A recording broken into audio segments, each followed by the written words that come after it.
Caption കൊടുത്തിരിക്കുന്നത് പൊളിഞ്ഞാണ് എന്നാണ്. പക്ഷേ നമ്മൾ ഹൈ റിച്ചിന് ഒരു പ്രോബ്ലം സംഭവിക്കില്ല. കാരണം എന്താ വെച്ചാൽ അപ്പോൾ ഹൈ റിച്ചിൻ്റെ പ്രശ്നങ്ങളെന്ന് പറഞ്ഞാൽ കഴിഞ്ഞ മാസം അതിന് മുന്നത്തെ മാസത്തെ ആയിട്ട് അക്കൗണ്ട് ഫ്രീസ് ചെയ്തതുകൊണ്ട് സംഭവം ഉണ്ടായിരുന്നു. അത് ഫ്രീസ് ഒഴിവാക്കിയിട്ടുണ്ടായിരുന്നു. ഇത് ഫ്രീസായിട്ട് തന്നെ ഉണ്ട്. അപ്പോൾ അത് ആ ഫ്രീസ് ഒഴിവാക്കിയ സമയത്ത് നമുക്ക് കാശ് കിട്ടിയിരുന്നു. അപ്പോൾ അത് ക്ലിയർ ആയെന്ന് മനസ്സിലായതുകൊണ്ടാണ് ആ ഒരു ഫ്രീസിങ് കുറച്ച് ഒഴിവാക്കി. അപ്പോൾ എന്ന് പറഞ്ഞാൽ ഇപ്പോഴത്തെ സംഭവം എന്ന് പറഞ്ഞാൽ എല്ലാവരുടെയും പരാതി എന്തുകൊണ്ടായിരിക്കണം വീണ്ടും ഇ ഡി അത് കംപ്ലീറ്റ് ചെക്ക് ചെയ്യാൻ വേണ്ടിയിട്ട് കേന്ദ്ര സർക്കാർക്ക് ഐഡിയസ് വന്നിട്ട് അത് കംപ്ലീറ്റ് ക്ലിയർ ആണോ, ഒരു ഡോക്യുമെൻറ്റ്സും പിന്നെ ക്യാഷും ഒക്കെ കറക്റ്റാണോ എന്നറിയാൻ വേണ്ടിയിട്ട് അവർ ചെക്കിങ്ങിന് വന്നു. അത് ചെക്ക് ചെയ്തുകൊണ്ടിരിക്കുകയാണ്. അതിൻ്റെ ഡീറ്റെയിൽസൊന്നും പുറത്ത് വന്നിട്ടില്ല. അപ്പോൾ വരും. അത് നമുക്കൊക്കെ ഹൈ റിച്ചിന് അനുകൂലം ആയിട്ട് തന്നെ ഉണ്ടാവും. കാരണം വെച്ചാൽ അത് കള്ളപ്പണമൊന്നും ആയിരിക്കില്ല എന്നുള്ള 100% ഉണ്ട്. അപ്പോൾ കാരണം നമ്മൾ പല വീഡിയോകളും പല ന്യൂസും കാണുമ്പോൾ നമ്മൾ ചെറിയ ചെറിയ കാശൊക്കെ ഇട്ടുള്ള പാവപ്പെട്ട ആൾക്കാരൊക്കെ ഇതിനകത്ത് കാശിട്ടുണ്ട്. 2000, 3000, 5000 ഒക്കെ ഇട്ടിട്ടുള്ള ആൾക്കാരൊക്കെ ഉണ്ട്.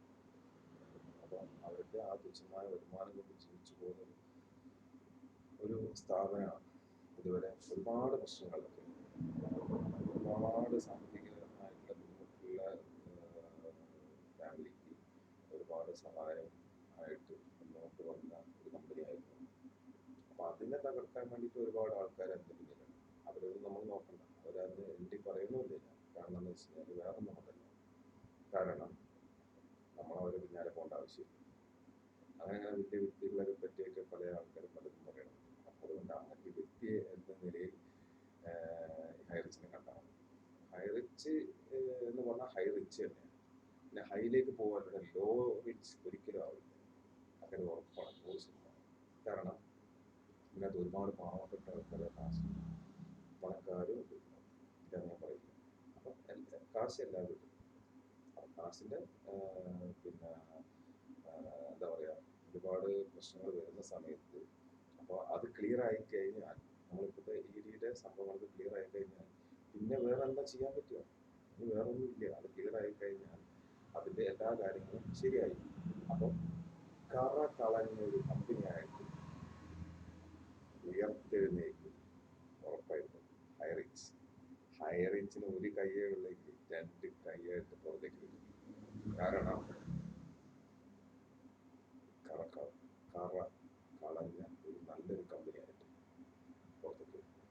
പുറത്തേക്ക് വന്നാൽ ഹൈ റിച്ചിനെ പിടിച്ചാൽ കിട്ടില്ല. കാരണം ഒരുപാട് കാരണങ്ങളുണ്ടല്ലോ. വീണ്ടും വീണ്ടും ആൾക്കാർ ചേരാതാവും.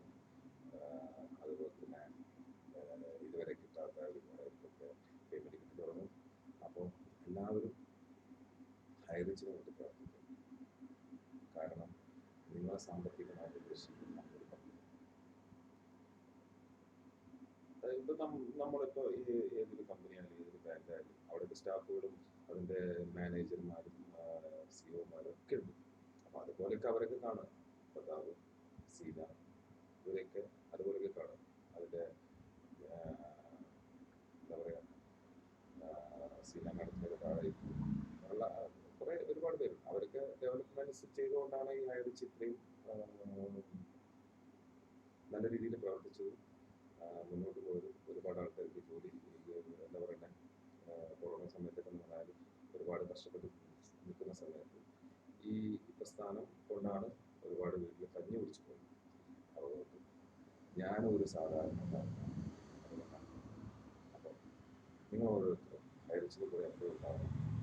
ഹൈ റിച്ചിൻ്റെ കൂടെ എപ്പോഴും ഉണ്ടാവുന്ന ഹൈ റിച്ചിലുള്ളവരോട് ഞാൻ പറയേണ്ട ആവശ്യമില്ല. അവർ ഹൈ റിച്ചിൻ്റെ കൂടെ എപ്പോഴും ഉണ്ട്. അവർ ഹൈ റിച്ച് എന്താണെന്ന് അവർക്ക് അറിയാം. പുറത്ത് നിൽക്കും പറയുന്നവർ എന്ത് വേണമെന്ന് പറഞ്ഞോട്ടെ, അതൊരു പ്രശ്നമാണ്. അപ്പോൾ ഇതിന് എനിക്ക് ബാഡ് കമൻസും പലതും ഞാൻ ഈ വീഡിയോ ഇട്ട് കഴിഞ്ഞാൽ എനിക്ക് അറിയാറുണ്ടാവും. എന്തായിക്കോട്ടെ, അതൊരു കുഴപ്പമില്ല. അല്ലാണ്ട്